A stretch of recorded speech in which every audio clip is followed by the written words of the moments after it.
使用这张金色卡牌，我就能获得10亿年修为，从此便能无敌于修仙界。可我却偏偏选了使自己无法修炼的黑色卡牌，搞得我每天不是喝茶散步，就是赏花看小师妹。众人皆骂我是个不求上进的废物，就连长老讲课时都拿我当反面教材。可他们绝对想不到的是，我在3年后将一鸣惊人。不久之前，我在修炼出自己的第一道法力时，激活了海克斯强化的选择。一块只有我自己能看到的光幕上，漂浮出了3张卡片。从3张卡牌之中选其一，就能获得对应的奖励。而作为一名资深云顶之翼兼金铲铲玩家，我对海克斯可太熟悉了。在短暂的惊讶之后，我发现第一条虽然很诱人，但前置条件太高。第二个天降金币倒是一个很不错的经济类海克斯，可问题是第3个可是开牌，这乃是最顶级的开局海克斯之一。等待3年就能直接提升3个小境界，从炼气1层直接突破至炼气4层。根据教习的说法，普通弟子往往需要苦修5年以上才有希望达到，更别说开摆还一次性奖励足足200块灵石。我如今1年的收入也不过才6块灵石罢了。思忖一番，我毫不犹豫地选择了第3个海克斯开摆。时间一晃3年过去，如今就只差最后一天了。这一大早，我抢先来到传法堂，坐在了第1排正中间的蒲团上。我这个选择可有大讲究。据说50年前，曾有位弟子在这个蒲团上突然悟道。直入炼气后期，我也打算借地行事，致敬那位师兄来个顿悟。不多时，姗姗来迟的教习吴老头一眼看到了我，他惊得甚至回头看了眼太阳，是不是打西边出来了？哎呦，没想到有生之年还能看到您来上课。教习，弟子自觉往日荒废光阴实乃大错，从今日开始，弟子将改过自新，刻苦向上。吴老头点点头，一脸平静地回到了讲桌前。然而就在他讲课没多久，后方突然响起惊呼声。只见杂役风风头正盛的新人天才秦风闭目凝神，身周灵气涌动，气息猛然一窜，竟成功突破到了炼气4层。我不禁倒吸一口凉气，这位秦风师弟7天前才刚突破炼气3层，眼下居然又突破，属是天赋异禀。快，你们都赶紧打坐修炼，借这个机会感悟气机的变动。吴老头连忙招呼众弟子，我立刻专心致志开始打坐，满脸虔诚。好机会啊，趁机假装顿悟，这下跟着突破是不是也显合情合理了？然而几息之后，一个清冷的女声响起，原来如此。随着一道骇人气息爆发，红裙少女江思璇面带微笑，手中握着一块灵石，她周身竟散发着滚滚热浪，逼退了周遭数名弟子。是她，江思璇江家嫡女的家传活法果然霸道，光气息就比基础吐纳法强出数倍。吴老头看着他们，连连点头，好好好。我忍不住暗自吐槽，怎么他也突破了？难不成你们的3年之期也是今天？此时已至辰时3刻，我丹田内那唯一的法力忽生灵性，自行沿路线游走起来。短短10息之内，我从炼气1层直入炼气4层，周身气息暴涨3次，动静远超前2人。刚还在思考怎么给上面报喜的吴老头，猛然感受到这股威压，手一抖，直接拔下了一根胡须。他定睛死盯过来，居然是你顿悟的！吴老头彻底不淡定了。那2人好歹是仙道天才和家族嫡女，你小子天天不修炼，怎么也顿悟了？众弟子更是目瞪口呆，而秦风也把目光转而投向了我，神色复杂的将我视为了深藏不露的对手。此时江思璇同样在注视我，他敏锐地注意到我身边的灵气似乎有些不太充足，竟主动停下感悟，取出灵石，用自身法力强行引导出灵气，作为我的补充。在干枯的杂役风连聚6道法力，稳固境界谈何容易？就在我艰难吸纳之际，身旁陡然多出的温暖灵气让我骤然一松。半刻钟后，我成功凝聚8道法力，彻底稳住境界。一睁眼，入目便是一截雪白的皓腕。江思璇手中正紧握着2块已消耗殆尽的灵石，我当即拱手道谢：“在下陆离，多谢江小姐援助。今日身上没带灵石，稍后一定加倍偿还。”那也不必，这灵石本就不是陆师兄开口借的，何来还这一说？江思璇嫣然一笑，只是今日恰好一同突破，甚是巧合，便想跟陆师兄交个朋友。说着，他眸光转向秦风。当然还有秦师弟，今晚有时我会在山下白玉斋设宴，与几位同族的兄弟姐妹庆祝。陆师兄，秦师弟可愿意赏脸？见秦风答应下来，我也没多想，便答应同去。风波平息，吴老头派人上报管事，通传接我们3人作为内门种子去分院，随后才继续讲课。而此刻，我已将注意力死死盯在了面前那道新弹出的光幕上，跟上次一样，漂浮着3张新卡牌。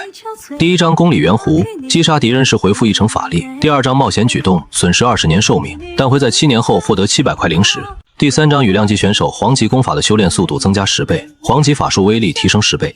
直接略过搏命和好兽选项，我的目光锁定了第3个海克斯。功法分天地玄黄，黄级本就修炼简单，再加快10倍速度，修行进度还不得一日千里。何况还有那恐怖的10倍法术威力加持。而且要是自己没记错的话，玄级和黄级功法之间通常只有2-3倍左右的战力差距。有了10倍法术威力加持，我就算选黄级功法，也能稳压玄级一头。想通这点，我果断敲定了第3个海克斯。片刻后早课结束，其他弟子散去，只留下了我们3人。吴老头沉声叮嘱：炼气中期开始，每突破1层都要炼化3道法力，很多弟子花10年8年才能摸到炼气6层的门槛。你们去了分院，绝不能懈怠，务必勤学苦练。我们连忙点头应下。话音刚落，穿青色长衫的陈管事走了进来。武教习就是这3位突破的弟子。正式给你们介绍，这是2分院的陈管事兼分院教习。我们3人齐声行礼。陈管事好。陈管事上下扫了我们一圈，打趣道：当初赵安在炼气1层蹲了3年，靠一株紫兰枝升了9分院，没想到才半年，又出了个直入炼气中期的幸运儿。陆离，我听说过你。不等我接话，他大手一挥：走，先跟我去领功法，分院规矩边走边说。路上他问我们想选什么宗门术务，秦风当即开口：我选炼丹堂。江思璇紧随其后。我去采石坊。陈管事愣了下，转头看向我：你呢？我种了3年灵田，熟门熟路，直接回道：我想继续种灵田。他眼神瞬间淡了，显然把我归成了没天资、没背景、全靠运气的普通弟子。到了2分院藏经阁，陈管事交代：1层杂书，2层黄级功法，3层玄级功法。选功法关乎道途，都仔细挑。秦风和江思璇直奔3楼玄级功法区，我却停在了2楼。翻遍全场，我锁定了氧气吐纳法，全2楼唯一能降低突破瓶颈的功法，能提升1成炼气后期的突破成功率。我盯着功法眼睛发亮，要是羽量级选手的10倍效果能作用在功法特性上，我直接捡到大宝。对我来说，境界突破越快就能拿到越多海克斯，其他全是虚的。等我拿着黄级功法出来，秦风和江思璇早已等在门口，2人对视一眼，满眼都是震惊。秦风想不通，他眼里悟性逆天的天才居然放着玄级功法不选，拿了本最普通的黄级功法。江思璇暗自揣测，只当我是散修出身，缺灵石缺资源，才被迫选了差一档的功法。陈管事扫了眼我手里的功法，没多说一个字。领完功法选院子，外门弟子有3大福利，可领对应进阶功法、独门独户的小院，免费下品法器。我选了东南角的一间小院，给了一个时辰收拾东西。江思璇却找上了我：陆师兄，等会儿挑法器，新弟子可以放弃量产制式法器，折价买定制款，算是个隐藏福利。我手头有富余的灵石，你要是需要，尽管开口。我记下这个情报，婉拒道：多谢师妹提醒，我自己也攒了点积蓄。他笑了笑，转身就走，显然不信我一个杂役弟子能有多少家底，只等着看我到时候露馅儿。我没什么好搬的，就是回杂役峰找了个没人的地方，把开摆奖励的200块灵石加上功绩堂存的35块全揣进了怀里，只恨没个储物袋。回分院后，陈管事一眼扫到我鼓鼓囊囊的胸口，挑眉道：哦，要自行兑换法器，那先去功绩堂挑款式。到了功绩堂，值守师兄先给我推荐了乌木齐，我问有没有更好的选择，他当即带我去看了个受损的青葫芦。这里面藏了一道青木灵气，能演化青木神将对敌，原本是中品法器，受损后只剩1个神将，威能降到炼气6层，标价280块灵石。我眼睛直接亮了，放弃制式飞剑能抵100块灵石，我只需要花180块就能拿下，以后修好了还能变回中品法器，还能参悟青木灵气加快修行，简直是为我量身定做的。这青葫芦我要了，劳烦师兄稍等，我们管事稍后就到。值守师兄松了口气，连忙帮我办了手续，还提醒我，这葫芦修复要青木灵液，宗门库里没有，你以后多去方氏百宝楼打听。我连忙拱手道谢。没过多久，陈管事带着秦风和江思璇过来了。江思璇一进门就看到了我腰上的青葫芦，美眸里瞬间闪过一丝异彩。他早就知道这葫芦的价值，这下彻底明白我根本不是穷的没灵石的散修。放着玄级功法不选，偏偏挑黄级功法，这事就更耐人寻味了。他当即打定主意，晚上摆宴请他3哥江存刚，好好试探试探我的底细。离火坊市白玉斋，江家3兄妹早已碰了头。江存刚满脸不屑：不就是走了狗屎运？21岁的人离22岁的内门门槛只剩1年，还能翻了天？等会我拿氧气单一试，就知道他几斤几两。话没说完，小二就敲门说客人都到了。宴席上酒过3巡，江存刚直接拿出1玉盒氧气单。今天都是小妹的朋友，一点小礼物不成敬意。这氧气单1颗就能让修行速度翻3倍，1瓶10颗就要5块零食，普通弟子根本消费不起。秦风风轻云淡，完全没当回事儿。我心里门清，这是试探，我不想卷进宗门家族的破事里，索性直接装出受宠若惊的喜色，活脱脱一个没见过世面的普通修士，顺便白嫖了这瓶丹药。江存刚把这一切看在眼里，越发笃定自己的判断。散席后，江家3兄妹复盘，江存刚笃定道：秦风身上有中品法器，来头不小，值得拉拢。至于陆离，就是个走了狗屎运的废柴，既没背景也没潜力，没必要管。江如月也附和：饭桌上他连基本的宗门势力都不了解，就是个小地方出来的凡人。八妹，你多关注秦风就行。江思璇点了点头，虽然直觉总觉得我没那么简单，但还是决定不再关注我，只结个善缘就好，心里却总隐隐觉得自己好像错过了什么机缘。外门弟子不用上早课，下午才分灵帖。我一觉睡到自然醒，翻开氧气吐纳法就开始修行。先运行了一遍基础吐纳法找感觉，再按新功法的心法引灵气入体。下一秒我直接炸了，海量灵气疯了一样往我经脉里冲，比以往足足多了10倍。本该半个时辰跑完的小周天，我半刻钟就走完了。熟练之后还能更快，与量级选手的10倍效果，居然直接拉满了我的修炼速度。到下午未时，我已经把功法摸得透透的，把原本的法力全部转化完毕。别人要10天才能干完的活，我半天就搞定了。下午分灵田，外门弟子每人要管5亩灵田，其他弟子光是施法照料就耗光了法力，恢复起来又慢，根本没多少时间修炼。可我不一样，修炼速度快，法力恢复速度也跟着翻了10倍。照料灵田那点消耗根本不叫事，就连巡田的间隙都能抽空练一遍功法。接下来的2个月，我彻底沉迷修炼，时间利用率拉满，修为跟坐了火箭一样往上窜。到了分院夏季交流会，陈管事让大家交流修炼心得，我听了半天才发现别人头疼到死的灵气易散、炼化跟不上吸纳这些问题，我压根就没遇到过。我1刻钟就能吸满1丹田的灵气，别人1天前进10丈，晚上倒退5丈都心疼，我1天前进100丈，就算倒退10丈也照样遥遥领先。整场交流会我就学会了一个更好吸收氧气丹药力的技巧，回去之后我照着这个方法把从江家白嫖来的氧气丹全吃了。第9天晚上，我运转功法时符至心灵，直接突破到了炼气5层。别人要2年半才能走完的路，我只用了2个半月。又过了2个半月，我不仅稳固了修为，甚至已经快摸到炼气6层的门槛了。我特意去公祭堂花5块零食买了瓶氧气丹，顺路去了秋季交流会。我一进门，住机境的陈管事第一时间就察觉到了我的修为，唰的一下就站了起来，满脸震惊的喊：陆离，你是什么时候突破的？你怎么能突破的这么快呢？难道你也捡到了什么天才地宝？他这一喊，全场弟子都看了过来，一个个眼睛瞪得溜圆，跟看怪物一样看着我。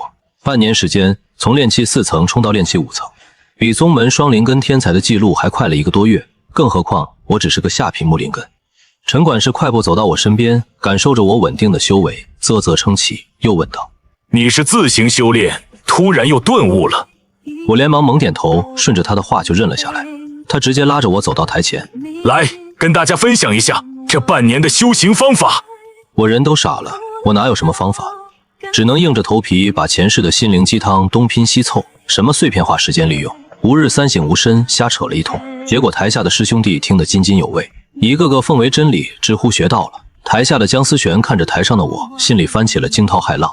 他是金火双灵根，有家族全力供着资源，日夜苦修，也才刚摸到炼气5层的边。我天天要种5亩灵田，居然先一步突破了。他思来想去，只当我是为了1个月后的外门试炼，故意选了上手最快的黄级功法，玩命冲境界，想抢内门种子的名额。可他早就从家族那里知道，今年试炼改了规则，不打擂台，改成野外实战对抗灵兽。黄级功法在实战里必然要吃大亏。他摇了摇头，只觉得我这次必然要栽，彻底断了关注我的心思。转头盘算着怎么拉拢秦风。交流会结束的第2天，陈管事就找到了外门长老陈天阳，也就是他三叔。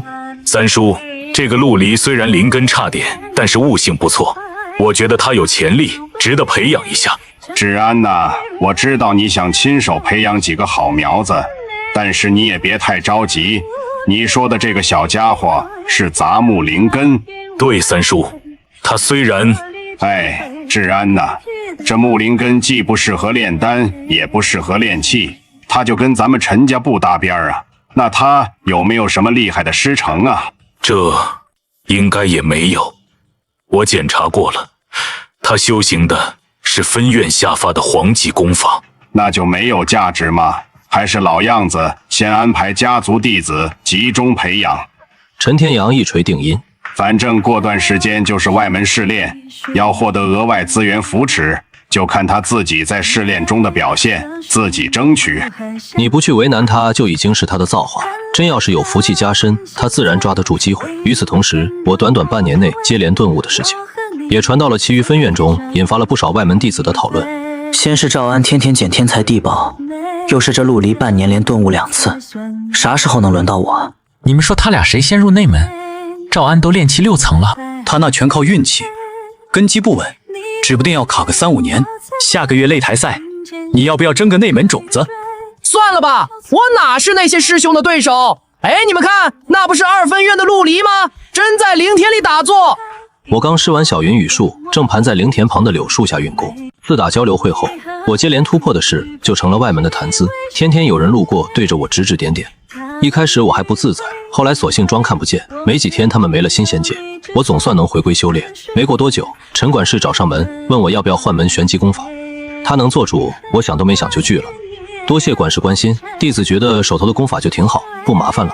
没人知道我身上的海克斯强化只对黄级功法有用，连基础吐纳法都沾不上边。用基础功法回蓝要2个时辰，可黄级的氧气吐纳法靠着海克斯能10倍速回蓝，这种爽感就算给我地级功法我都不换。陈管事满脸遗憾，他是筑基修士，清楚今年试炼有变动，想给我行个方便。可我油盐不柴，他也不好明说，内部消息只能作罢。之后大半个月，我刻了2瓶氧气丹，已经摸到了炼气6层的门槛，就差临门一脚。可还没等我突破，宗门突然扔出炸雷。今年外门试炼全面改革，所有弟子必须3天内步行800里赶到飞鸿山脉，迟到直接算弃权。我当场就无语了。当初接我入宗时有大型非洲座，现在成了修炼者，反倒要靠2条腿赶路。800里对炼气弟子不算难，可保不齐路上有人动歪脑筋，迟到就弃权，这保不齐就是宗门故意设的第一道坎。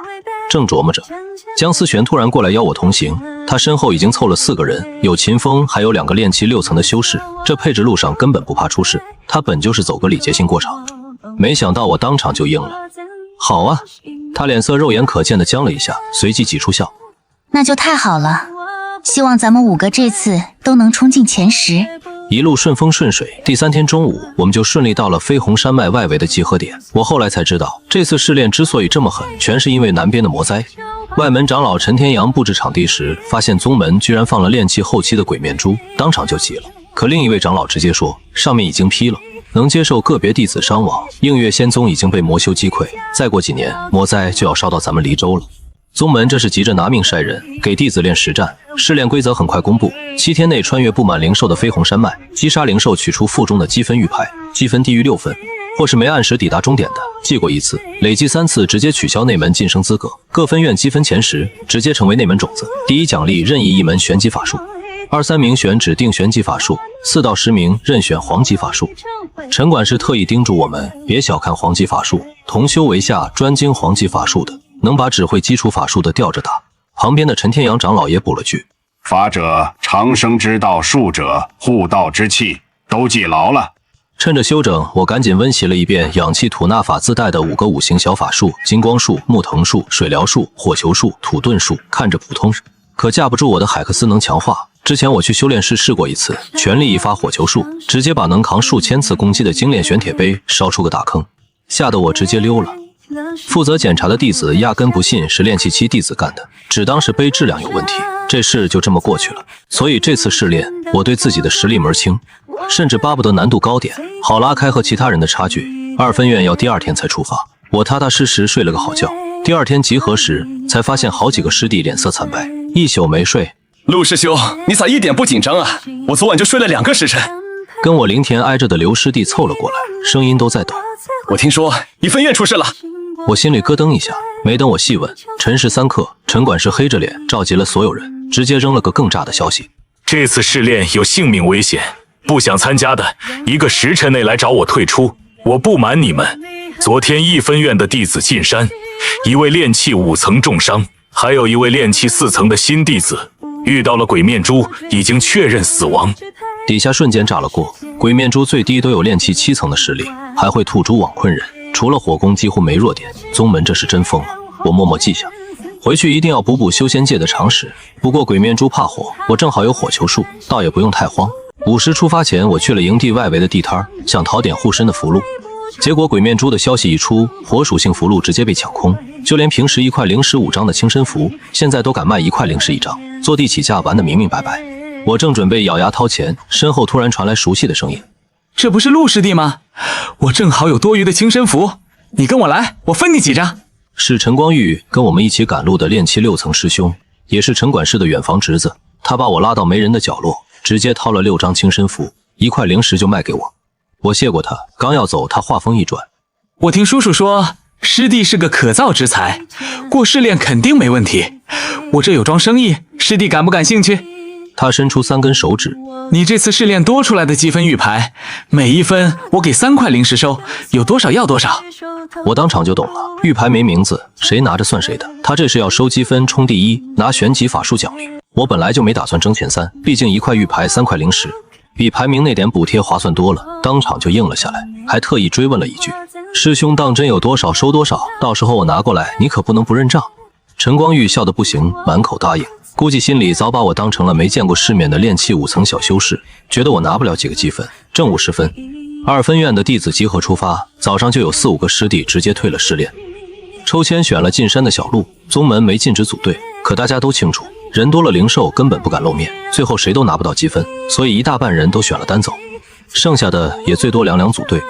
飞鸿山脉里全是瘴气挡视线，100丈外就看不清东西。炼气7没法用神识，所有人都只能放慢速度，小心翼翼往前挪。进山没多久，我就遇到了一个往回跑的张师弟，大腿被刺伤，脸色惨白。他见了我赶紧叮嘱：“陆师兄，前面小溪有只双尾蝎，一只能破金光术，一只能绕开土遁，我差点就栽在那儿了，你千万别走那条路。”我谢过他的提醒，掐好金光术的手诀，把轻身符捏在手里，做好了万全准备。本来想绕路走，结果刚靠近旁边的草丛，2道破空声直接冲着我太阳穴就来了，是那只双尾蝎，居然埋伏在了草丛里。我下意识催动金光术，厚厚的金光瞬间附在体表，当当2声脆响，蝎尾狠狠撞在金光上，愣是没破防。我同时激发轻身符，借着风势飞速后退，拉开距离，抬手就是一发火球术，拳头大的火球轰出去，直接从双尾蝎的左侧穿到了右后侧，撞在远处的石头上，炸开一团火星。我退出去2丈远，还准备接第2招，结果就见那只炼气5层的双尾蝎直挺挺地僵在原地，没了动静。风一吹，一股烤肉的焦味飘了过来，死了，一发就秒了。我这才彻底明白我的海克斯强化到底有多离谱。普通炼气5层弟子，就算拿飞剑都难击穿的灵兽甲壳，我一发基础火球术，直接给穿了个透心凉。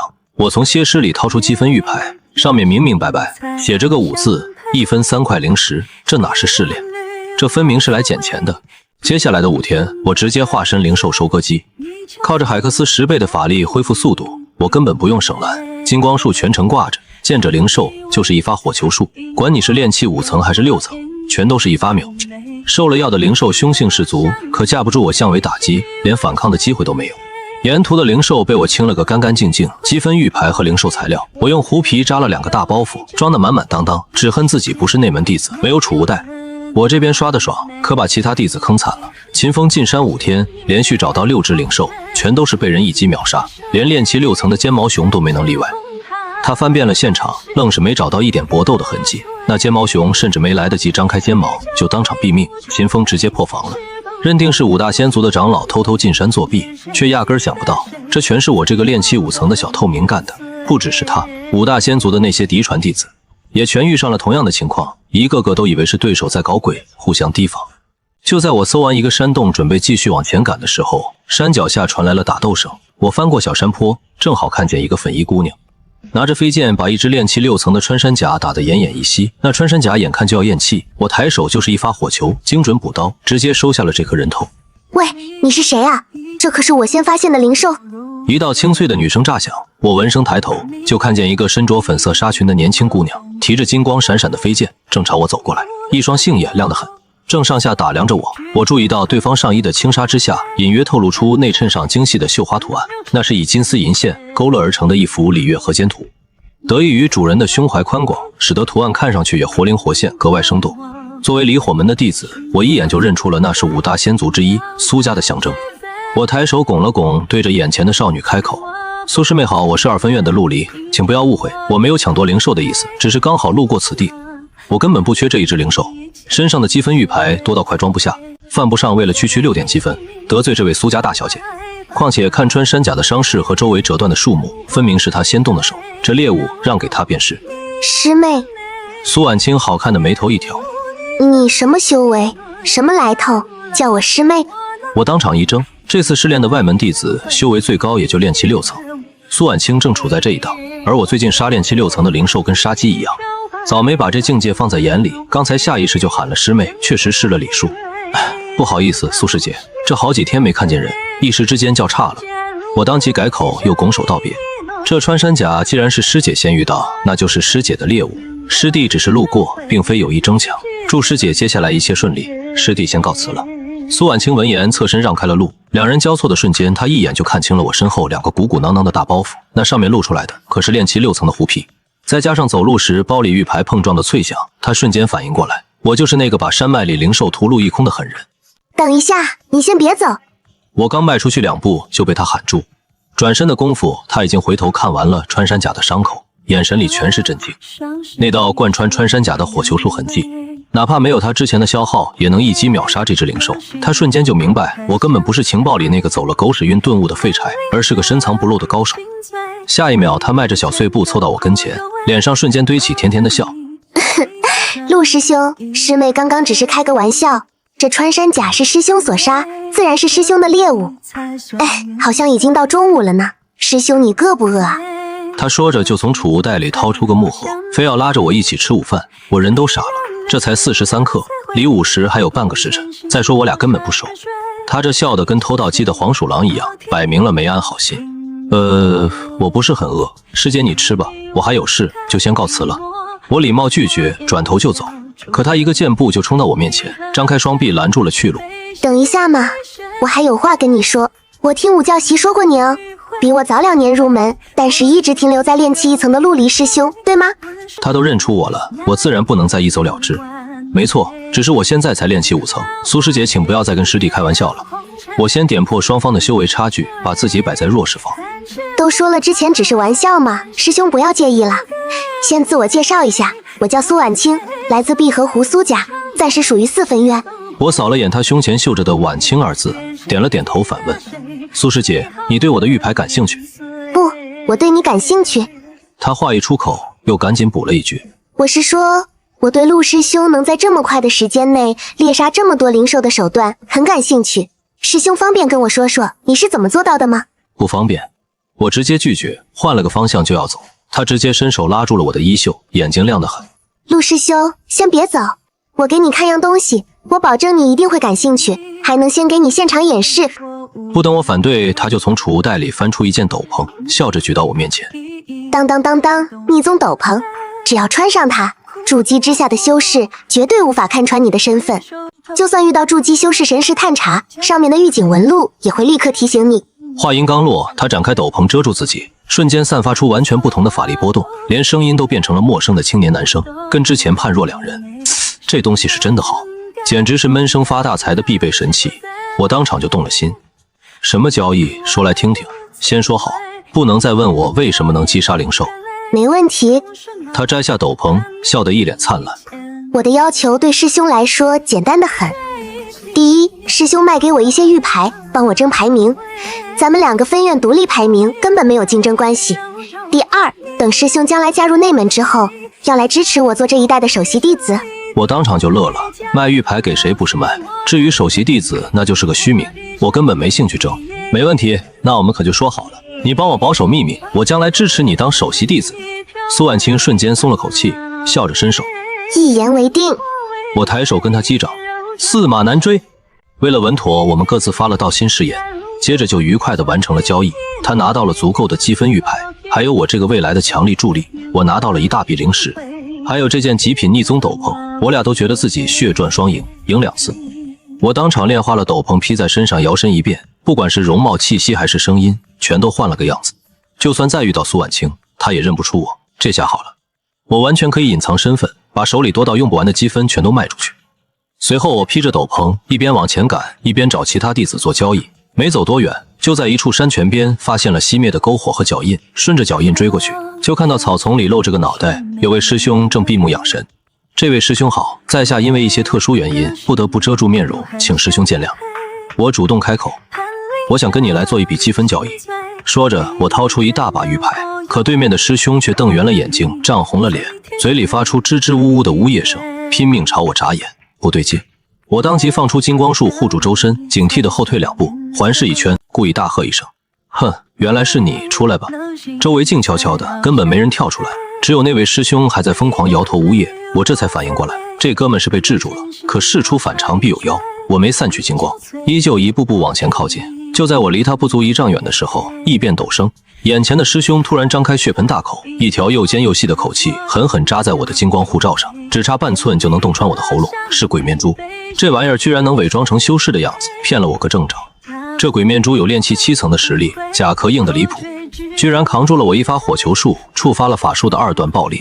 可他没想到，我的法力运转速度是普通修士的10倍，出手速度快了整整3倍。没等他吐出蛛网，第2发火球已经精准射进了他的嘴里，轰然炸开。紧接着第3发火球紧随其后，直接把他的头颅烧成了灰烬。时息不到，这只连炼气6层修士都能轻松猎杀的鬼面珠就被我彻底击杀。我剖开他的肚子，先是翻出了一颗沉甸甸的金色内丹，紧接着又找到了一堆积分玉牌，一把被腐蚀的制式飞剑，还有一个毫发无损的灵光玉火。用水疗术冲干净玉火，注入法力打开，里面居然躺着一颗极品1阶丹药合元丹。这玩意儿一颗就要10块灵石，能辅助修士突破境界。我这几天高强度施法，法力本就大有精进，有了这颗合元丹，我有99%的把握直接突破炼气6层。我小心翼翼收好东西，披上斗篷，继续赶路。终于在第7天中午赶到了山脉北端的山谷出口。谷口被几个2分院的熟面孔站着，我披着斗篷，他们根本认不出我。刚走过去就被人伸手拦下。怎么，有事儿？我开口问道。旁边的王师兄赶紧拉住要呵斥我的师弟，笑着递上酒葫芦。这位师兄赶路辛苦，请来喝点黄酒解解渴。我摇了摇头，直接掏出一大把玉牌。酒就不喝了，倒是有一桩生意，几位师弟感兴趣吗？1分换3块灵石，只要你们愿意，这些积分都归你们。几人当场就惊了，看着我手里的玉牌，连大气都不敢喘。最后5个人凑了灵石，只敢跟我买了1块5分的玉牌，那架势跟给我交个路费一样。等我走出山谷，在拐角处脱下斗篷，直奔营地外约定好的地摊。找到了等着收积分的陈光玉，他的摊子上就摆了几张贵得离谱的符箓，明摆着就是装样子，专门等着收我的积分。我想了想，只拿出了72分的零头，装在包袱里走了过去。陈师兄，我来了，你看看这些材料，你要不要？是陆师弟啊，我看看。陈光玉接过包袱，手猛地一沉，眉头瞬间皱了起来。等他打开包袱，看清里面的玉牌，当场就绷不住了，压低声音爆了句粗口。眼看周围的人看了过来，又赶紧打圆场。你这狐皮挺好，哈哈，挺好。那陈师兄，这里面的材料你还收吗？这个，师弟稍等，我检查一下啊，稍等。陈光玉赶紧低头清点，包袱里足足72分，价值216块灵石，他眼睛都瞪直了。他这次试炼倒霉透顶，自己只弄到14分，摆摊也只回收了40分，本来连前3的门槛都摸不到，我这一包袱玉牌直接给他把积分缺口填满了。可他转念一算，又动了歪心思，眼珠一转，开口。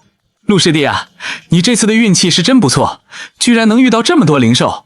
可是师兄这身上没带那么多灵石，要不你看师兄收你50积分怎么样？师兄，你不是说有多少要多少吗？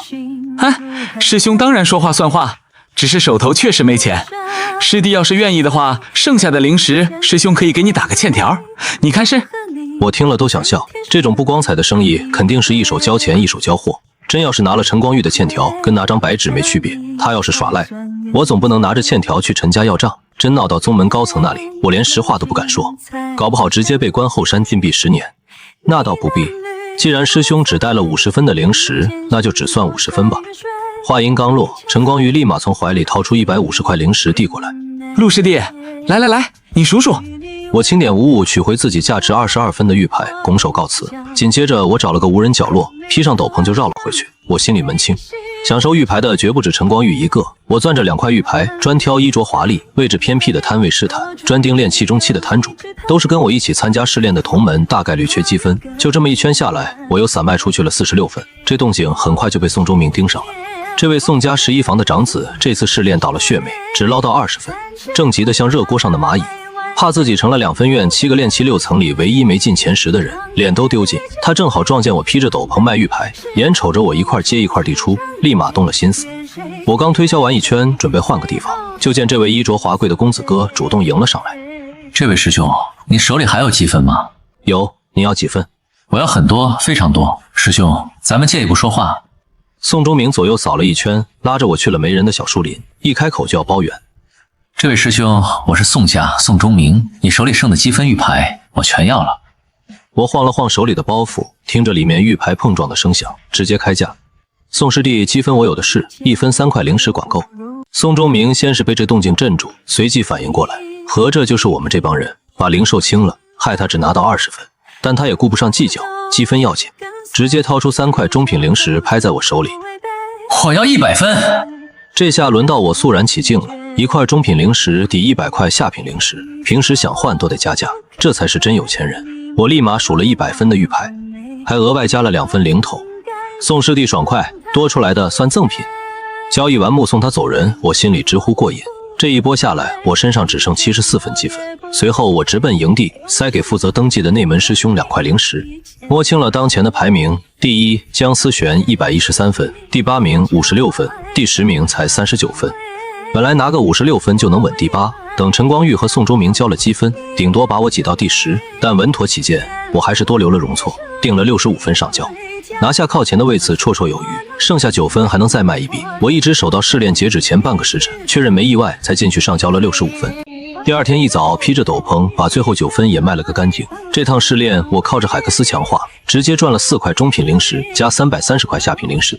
普通炼气中期弟子20年不吃不喝都攒不下的家底，全进了我的狐皮包袱。钱到手，我一门心思全扑在了修炼上。回了营地没了危险，我直接吞了合元丹，不愧是极品1阶丹药，药力下肚，直接化作精纯灵气，丹田都跟着发胀。我运转功法，只3个大周天就顺顺当当突破到了炼气6层，剩下的药力还帮我把新境界稳得死死的。转眼就到了公布排名的日子，本轮试炼前3是宋忠明、刘本新、江思璇，我卡着提前量，稳稳拿了第9名。也直到这时我才知道，跟我一起种灵田的邻居刘本新，居然是平原刘氏的人，有灵直夫的独门传承。而花了大价钱收积分的陈光玉，直接被挤到了第4，痛失玄级法术，脸当场就黑成了锅底。这次的前10直接震碎了全2分院同门的3关。除了7个炼气6层的师兄，剩下3个就是刘本新、江思璇还有我，唯一一个赛前只有炼气5层，没半点家族背景的人。午教习之前天天拿我当例子宣传，再加上我之前连破境界，本就在2分院内小有名气，这下直接成了全场焦点，所有人都盯着我。想知道我到底凭什么？陈管事压下议论，开始分发奖励。前3的玄级法术发完，就轮到我们从5本黄级法术里选。其他同门，尤其是大家族出来的，眼都不眨就选了增加法器契合度的3星协同术，连排名第10的师弟都跟着抄作业，但我没随大流。我有斗篷，不缺敛息手段，有海克斯加持，攻防也够用，唯独缺探查本事。那本能估算他人实力的观星望气术，才是眼下最适合我的。于是我当着所有人的面，拿起了观星望气术，成了全场唯一一个没选3星协同术的人。这下所有人的目光又齐刷刷盯在了我身上。有人觉得我不合群，有人开始瞎猜，觉得我有隐藏背景，或是有厉害的法器，甚至有人觉得我作弊了。江思璇依旧觉得我只是运气好，觉得运气撑不了多久。刘本新却打心底佩服我，觉得我半年如一日的苦修，有今天全是应得的。而苏婉清在得知我只拿了第9，只上交了65分之后，直接懵了。他亲眼见过我那一大包积分，本以为我稳拿第1，结果我居然放弃了玄级法术。他思来想去，认定我是看不上玄级法术，有更好的传承，直接派人盯了我，赌我1个月内突破炼气6层。3天后，我们赶回了离火门。回来第2天，陈管事就组织了试炼经验交流会。刚开口让大家自由提问，就有个李师弟猛地站起来，盯着我就开怼：“管事，我想请陆师弟说说，他凭什么能击杀那么多炼气6层的灵兽？他明明只有炼气5层，却上交了好几块炼气6层的灵兽玉牌。”这话一出，全场的质疑声瞬间就压不住了。陈管事也转头看向我，点名让我分享经验。我站起身，先冲着那李师弟放出炼气6层的气息，淡淡开口：“首先纠正一下，你现在应该叫我师兄。”全场瞬间炸了，陈管事都惊了，立刻放出神识查探，确认我真的到了炼气6层，又惊又怒。胡闹！我有没有说过突破要找安全的地方？你能成功突破是好事，但这习惯要不得。回去把宗门弟子守则抄一遍，后天交上来。训完话，他才反应过来不对劲，盯着我愣了半天。底下的同门早就窃窃私语炸开了锅，别人3年能到炼气6层都算天才，我入门才半年，就从炼气1层冲到了炼气6层，这简直离谱。陈管事也忍不住问：“你该不会又顿悟了吧？”我面不改色点头。在山脉里和灵兽对战，突然就多了一些感悟。这话一出，全场直接喧哗起来。别人一辈子都遇不上一次的顿悟，我1年来了3次，这还有天理吗？陈管事看着我的眼神彻底变了，这哪是普通弟子，这是妥妥的筑基种子。而之前记恨我藏积分，害他丢了前3的陈光玉，看到我突破炼气6层，人直接傻了。他本来还想着找机会报复，结果眼瞅着宋忠明和刘本新都对我动了心思，瞬间就怂了，转头就去琢磨跟姜思璇的联姻去了。可他不知道，姜思璇此刻正盯着地面出神。之前他一直觉得我全靠运气，可现在我半年冲到炼气6层，他第一次对自己的判断产生了动摇，茫然得很。陈管事轻咳2声，压下场面，宣布散会，单独叫住了我。陆离，你跟我来。我跟着他左拐右绕，到了侧山的小花园。竹屋前，他让我稍等，自己进去找他三叔外门长老陈天阳。很快他就笑着出来，让我进去。我跟着进了厢房，就见陈长老坐在那里，面前放着测灵根的法器，一见面就招呼我：“你就是陆离，来，用手握紧这个珠子。”我老老实实伸手握住，淡绿色的光芒亮了起来，其余颜色的微光暗淡的几乎看不见。竟然真的是下品木灵根！陈长老亲手测完，满脸惊叹。当年赵安靠运气捡到玉彩参，半年突破炼气6层，我以为这记录没人能破，没想到你比他还快，真是后生可畏呀！我连忙拱手，弟子不过是运气好些，侥幸罢了。陈长老摇摇头，侥幸？我看你这可不只是侥幸。修仙界有气运之说，有些人天生受上天眷顾，被称为天命之子。你虽算不上天命人，却也有气运傍身，利用好了，将来筑基有望。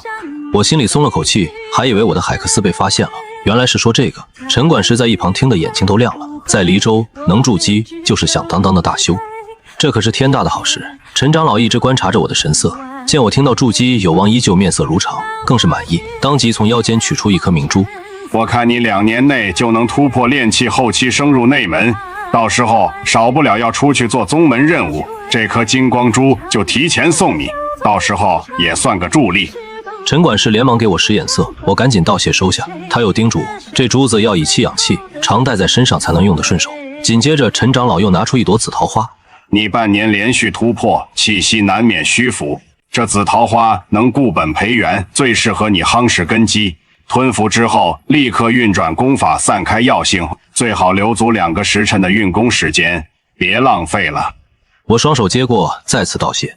陈长老满意的点点头，又叮嘱我戒骄戒躁，还给我讲了江存刚、宋忠文2位优秀同门的事迹，让我以他们为榜样，早日升入内门。我一一应下，恭敬回话：弟子记下了，日后必定以这2位师兄为榜样，争取早日升入内门。陈长老闻言笑得更亲切了。你之前突破炼气5层时，志安就跟我提过你，当时我就跟他说过，很看好你的长远发展，现在果然应验了。一旁的陈管事瞪大了双眼，你当时是这样说的吗？你明明说的是他没有培养价值，不过他还得帮忙圆谎。是啊，当时三叔就认为你有潜力，你以后可要好好修行，不要辜负三叔对你的期待。我立刻躬身表态，弟子一定严于律己，专心修习，争取早日突破炼气后期。几句家常过后，陈管事便带着我告辞。刚出花园，他抬手就取出一个小玉瓶塞给我。我手边没什么好送你的，这瓶集气丹你拿着。集气丹比氧气丹效果强出1倍，是实打实的修行好物。我刚要开口道谢，他直接抬手打断：不必跟我客气，牢记长老对你的点拨就行。我就近还有事，你自行回去吧。我目送他上了宗门顶峰，才转身回了2分院的住处。失恋前后大半个月，我的身家翻了数十倍，怀里塞得满满当当，终于有空清点一番。除了零食，试炼里拿到的疑似内丹注物盒、逆宗斗篷、观星望气术，再加上刚到手的金光珠、紫桃花、集气丹，差点把我怀里撑爆。我现在只盼着快点升入内门，领个宗门发的储物袋，再也不用这么狼狈。有紫桃花和集齐丹加持，升内门的日子不会太远。但眼下有件头等大事，必须先查清这颗金色小球到底是不是真的灵兽内丹。这玩意儿要是真的，不管是我冲炼器后期，还是日后冲击筑基，都能起到逆天改命的作用，绝对是我这次试炼最宝贵的收获，没有之一。可外门弟子没权限进主峰总藏经阁查这种机密资料，好在我在宗门摸爬3年，早发现了个漏洞。藏经阁1层的杂书区，各类传记、游记、画本都放在这儿，对所有弟子免费开放。这些内容虽有失真过时，却也是个找线索的好去处。接下来3天，我一头扎进杂书区，翻遍了所有跟内丹沾边的内容，终于在第4天从一本名为《泉州行》的画本里找到了关键线索。画本里写着，未筑基的灵兽有极小概率在受刺激后血脉返祖，提前结成内丹。这些内丹有残次半成品之分，可一旦是完好的真内丹，价值甚至远超普通筑基灵兽的内丹。觉醒真内丹的灵兽，9成8都能成长为金丹大妖。更巧的是，书里还详细写了辨别真内丹的冷门技巧，我当场把法子背得滚瓜烂熟，转头就往房室赶，采购测试要用的材料。可一到坊市，我就发现不对劲。原本热闹的街道，如今1/3的铺子大白天都关着门，剩下的也生意惨淡。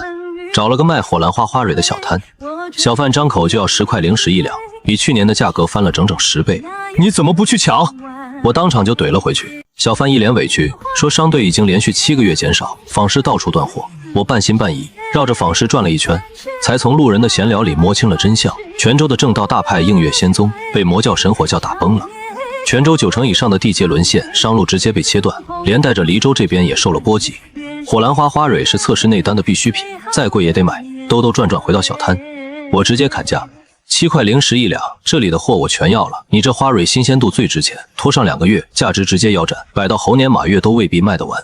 小贩咬咬牙，最终还是妥协了。就这1斤2两花蕊，花了我84块零食，再加上其他几样材料，前后后砸进去133块零食，相当于我3年半还要多的月俸。这次是真的下了血本。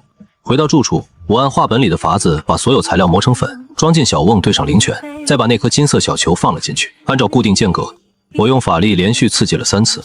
一开始小球沉在水底毫无动静，下一秒它突然散发出一股筑基妖兽才有的威压，紧接着便开始疯狂吸纳周围的火属性灵力，水面瞬间沸腾，小球直接腾空飘起，散发出刺眼的红光。画本里写的明白，残次品内丹只能吸纳3两火兰花，半成品6两，而成品能吸纳1斤以上。眼看着小瓮里1斤的花蕊粉末被吸得干干净净，红光把整间屋子都映得通红，我脑子嗡的一声，真的是完整的真内丹，这下发大财了。狂喜只持续了1瞬，我瞬间冷静下来。真内丹价值连城，一旦泄露，必然招来杀身之祸，必须往死里保密。我立刻取出注物盒，把内丹严严实实封存起来，除非突破炼器后期和冲击筑基，否则绝不开封。刚清理完所有测试痕迹，平复下激动的心情，我才想起兜里的紫桃花正准备吞服，门外突然传来咚咚的敲门声，还有个娇俏的女声：“陆师兄，你今晚有空吗？我来请你吃饭啦。”是苏婉清，她怎么来了？我只开了个门缝，一脸警惕。苏师妹，你有什么事？师兄，走，我订了白玉坊的招牌菜，带你去吃好吃的。不了，我还有事要忙，你自己去吧。我直觉这姑娘没安好心，能躲就躲。别急着拒绝呀，我还给师兄准备了礼物，保证你一定会感兴趣。她笑得胸有成竹。亏我特意给师兄找了一份青木灵液，现在看来只好拿回去浇花了。青木灵液这玩意儿对我现在的修行用处极大，我当场改了主意，跟着他去了白玉斋。包厢里除了苏婉清，还坐着个穿蓝马褂的青年，身上散发出炼气8层的气息，腰间别着一把水属性飞剑，正是他二哥苏元鹏。从我进门起，他就头也不抬的把玩着手里的玛瑙珠子，张口就对：“你长相看着也普普通通嘛，不是小白脸，怎么就骗了我妹妹的法器？”话音未落，他直接施展秘术，把修为压到了炼气6层，要跟我动手。结果毫无意外，他被我一招火球术直接干败。我一口咬定这就是最普通的火球术，苏婉清却眼睛都亮了。在他看来，能把平平无奇的火球术玩出这种碾压级的威力，绝对是传说中的天级法术。他本来以为我只有地级传承，没想到直接是天级，看我的眼神都在发光。苏元鹏在旁边看得眼角直抽，却也认了栽，他是个输得起的人。没仗着修为高背景硬耍横，反而直接走过来给我鞠了一躬，态度诚恳的道歉：“陆师弟，对不起，我错了，我收回前面冒犯的话，请你原谅我的鲁莽。”说着，他双手递上3样东西，装有青木灵液的琉璃瓶，一本功法秘籍，还有一瓶集气丹，全是赔礼。我也不跟他客气，伸手全接了过来。没关系，那我就不客气了。苏婉清也把她准备的那份青木灵液递了过来，我一一收下，道了声谢。苏元鹏非要拉着我喝酒赔罪，苏婉清也在一旁帮腔，我推都推不掉。席间，苏婉清特意拿来一壶叫利谷泉的灵酒，说能增补气血，强身健体。入口柔和，没什么酒味，我没多想就多喝了2杯。谁知道这酒后劲这么猛，大半壶下去，我直接断片了。只记得最后自己走回了住处，后面的事全忘了。第二天正午，我被太阳晒醒，浑身酸痛的像被碾过一样，一动都动不了，在床上躺了一个时辰，我才勉强爬起来，饿得前胸贴后背。拿起床头苏婉清非要我带回来的饭盒，一口气啃了8个烧饼，才在饭盒最底下发现了他留的一张小纸条。纸条上写着，利谷泉不仅能断体，还有一层隐藏功效，填补修饰经络，大幅提升突破炼气后期的成功率。本来是准备跟我交易的，这次就当赔礼了。我当场运转氧气吐纳法，果然发现法力运转比以往顺畅了不止1倍，突破炼气后期的难度直接降了1半。这玩意儿能给普通修士省好几年的苦修，就算是我也能省掉好几个月的积累。本来突破炼气后期需要1年，现在我只差最后一步了。只要一切顺利，我有把握在1个月内完成突破，晋升内门弟子。就在这时，门外传来苏婉清轻飘飘的声音，一字一句清清楚楚。陆师兄，我先走啦。刘本心同往常一样，早早整理完灵田，与田边打坐的我打了个招呼，然后前往了宗门的修行室。他不缺修行室的使用费用，因此总会来修建在灵脉上的修行室里修炼，那里灵气浓度更高，引气入体的效率也远超别处。而我这个邻居刘本心受了我的刺激，也咬着牙加了每日的修行时长，一门心思要冲到炼气6层。他打心底里佩服我，毕竟从飞鸿山脉回来，我只花了几天补了些灵兽相关的知识，转头就扎进了苦修，每天除了打理灵田，剩下的时间全在打坐。他试过照搬我的节奏，可没2天就扛不住了。炼化灵气本就是件极度枯燥的事，引气入体，按法门炼化成法力，循心法运转周天，剩下的只有无限重复。这事重复10遍不难，100遍就难免烦躁，1000遍万遍简直是酷刑。他想不通我哪来这么强的自制力，殊不知我根本没他想的那么神。我能这么自律，全因为每修1天就能实打实感受到自己往前迈了一大步。尤其是服了紫桃花和极其丹后，我的修行速度直接飙到了普通修士的15倍，实际收益更是将近30倍。修行1天抵得上外门同门苦修1个月，这种源源不断的正反馈自然让我有使不完的劲。大半个月的日子就这么一晃而过，直到这天陈管事找上门来。陆离，今天有个庆功宴，你去不去？我刚从1人高的灵道里钻出来，满脸懵。谁的庆功宴？你居然不知道？陈管事满脸惊讶。前几天3宗联合大比，这么重要的事儿，你一点风声都没听到。我还说怎么在黑石县没见着你。我眨了眨眼，也没人跟我说。陈管事宽慰了我2句，说这次是预售大赛，我没预售，错过了也不碍事，又顺嘴劝我多跟同门走动，不然也不至于对这种大事一无所知。接着他跟我说，这次3年1届的3宗联合大比，咱们离火门的宋中文夺了魁首，宋忠明也拿了第10，宗里给兄弟俩办庆功宴。宋忠明是咱们2分院的弟子，他打算去庆贺，约我下午有时3刻在分院门口集合，还让我顺路通知秦风和刘本心。我应了下来，转头就在修行室找到了刘本心，跟他说了庆功宴的事。刘本心闻言当即感叹，宋家在御兽一道果然独树一帜，黎州下一代御兽第1人多半还是宋家的。我顺势打听才知道，宋家老祖本就是靠御兽起家，手里有一只战力极强的筑基灵兽，还修了一手和灵兽的合击秘法，凭着这份底气入了商队，一边养灵兽一边做贸易，赚得盆满钵满，是如今离火门最富的家族。路上他又跟我科普了离火门的5大家族：新晋江家丹术高超，平原刘家专精灵田，老牌陈家丹气双绝，南湖苏家礼乐荷花，御兽宋家富不可言。紧接着我们就到了宗门主峰的庆功宴现场，刚落座，一个声音就凑了过来：陆师兄居然也来了，我还以为陆师兄忙着休息，顾不上参加这些小事情。说话的是李四宝，我对他有印象，飞鸿山脉北端山谷出口拦路的就是他。让我意外的是，半个月不见，他居然突破到了炼气6层。此刻正故意散出修为气息，满脸得意，看向我的眼神里还藏着毫不掩饰的敌意。我笑着拱了拱手，原来是李师弟，恭喜师弟修为突破，再进一步。他撇了撇嘴，语气敷衍地应了一句，明眼人都看得出来他是来找茬的。我当时只觉得莫名其妙，后来才知道，半个月前他就被一个神秘人用能快速突破的灵丹收买，接了个任务，合情合理地教训我一顿。对方的真实目的是借着冲突试探我的真实实力，再决定要不要执行针对我的减脂行动，一项专门清除非家族出身却展露了成长潜力的外门弟子的清除计划。李四宝根本不知道自己早就走上了绝路，满脑子只想着怎么跟我结下梁子。宴会到了祝贺环节，宋家兄弟在老祖的带领下分享了预售心得，众人的话题也全绕到了零售身上。刘本新转头看向一直沉默干饭的我，主动开口：“陆师兄，如果是你，会选择什么品种的零售？”李四宝瞬间来了精神，眼睛都亮了，就等我开口，不管我说什么，他都要站出来抬杠挑事。我放下筷子，抬手指了指宋风明老祖身边那只龙血玄龟，平淡答道：“我也不知道品种，总之就是那只。”李四宝蹭的一下就站了起来，话都到嘴边了，突然反应过来这是宋家的庆功宴，周围全是宋家族人，这只玄龟更是他们老祖的心头肉。他要是敢喷一句，当场就得被打个半死丢出去。陈管事看向他：“李四宝，你突然站起来是有什么事吗？”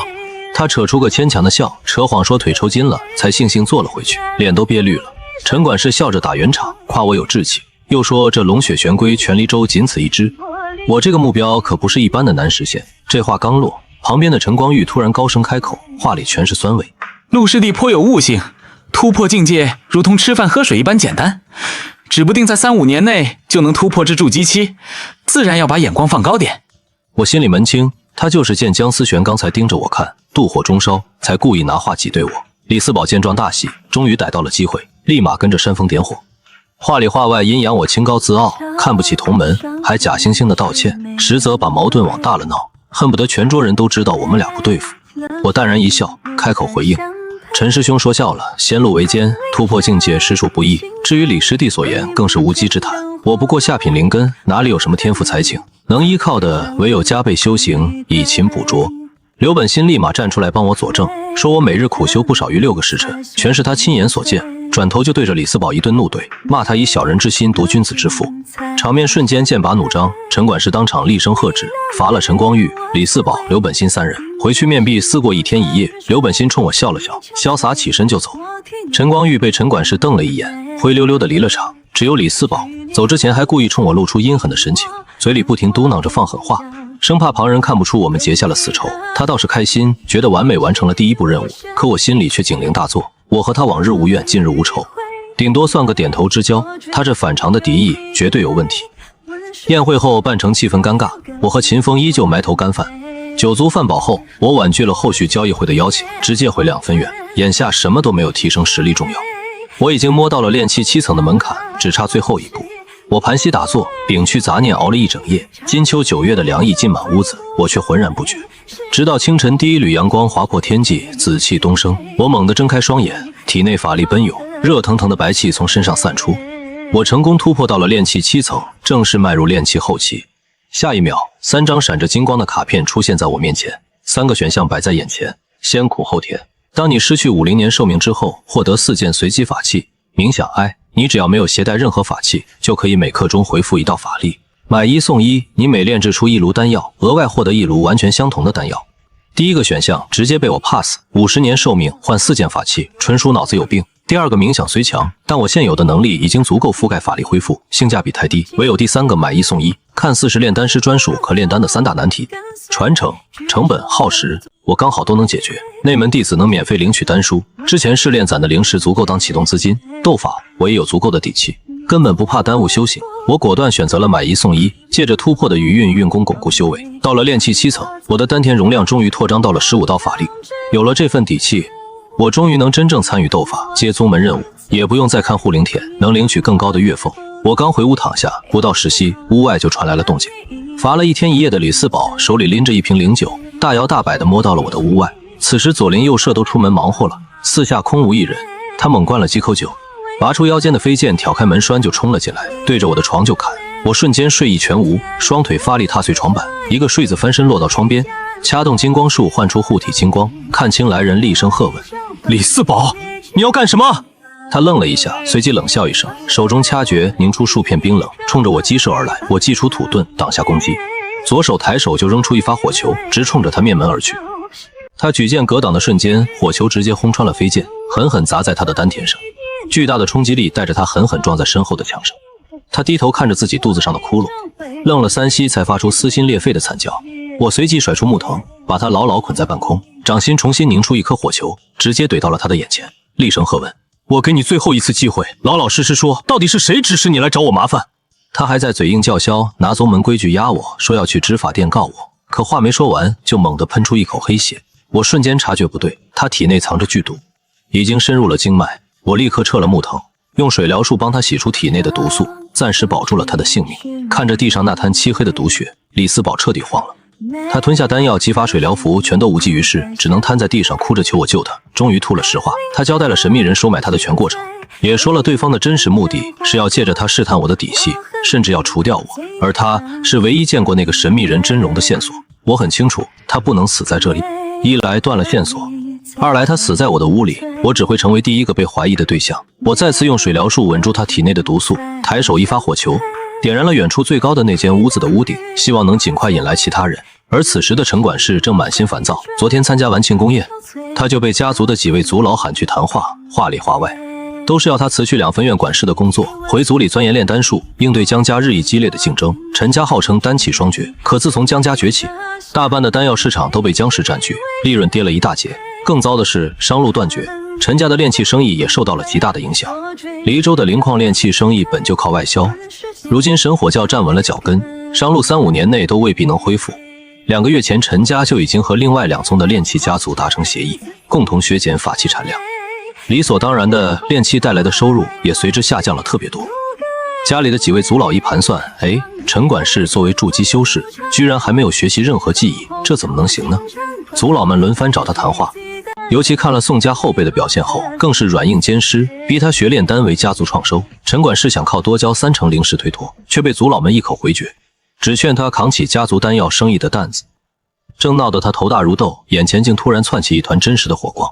10息之后，一道浅白色剑光轰然落下，陈管事挥手冰封整座屋顶，抬眼就看到了不远处的我。我正拼尽全力用水疗术压制着李四宝体内疯狂蔓延的剧毒，他已经气若游丝，半只脚踩进了鬼门关。他几步上前，一边扣住李四宝的手腕查探伤势，一边沉声问我怎么回事。我松了口气，这毒比我想的霸道太多，最多半个时辰就要侵入心脉。陈管事来的正是时候，我立刻回话。回管事，弟子今早正在休息，李四宝突然闯进来对我出手，交手时被我打伤，转头就中了这不知来路的毒。他自己交代是有人指使他来的。李四宝一听，拼尽最后力气嘶吼：管事救我，毒就埋在右墙角，我还剩半瓶，求您救我。陈管事面色平静，先问他是谁给你的酒。李四宝挣扎着摇头：我不知道名字，但我认得他的脸，等我好了，我带你们去找他。陈管事转头看向我：你最近得罪过什么人？我还没来得及开口，李四宝突然剧烈咳嗽起来，毒素没了水疗术的压制，正疯了一样往心脉钻。他急得目眦欲裂，连声求着先救他。可陈管事没动法术，只从储物袋里取出一颗丹药。那丹药看着和普通养气丹没两样，却散着一股清奇的药香。我只闻了一口，就觉浑身通透。李四宝眼里也瞬间燃起了求生的光。陈管事盯着他，语气平稳，却带着不容置疑的压迫感。你体内的毒太过霸道，我没别的办法，只有这颗家传秘药能救你，但它很贵，比你的命贵。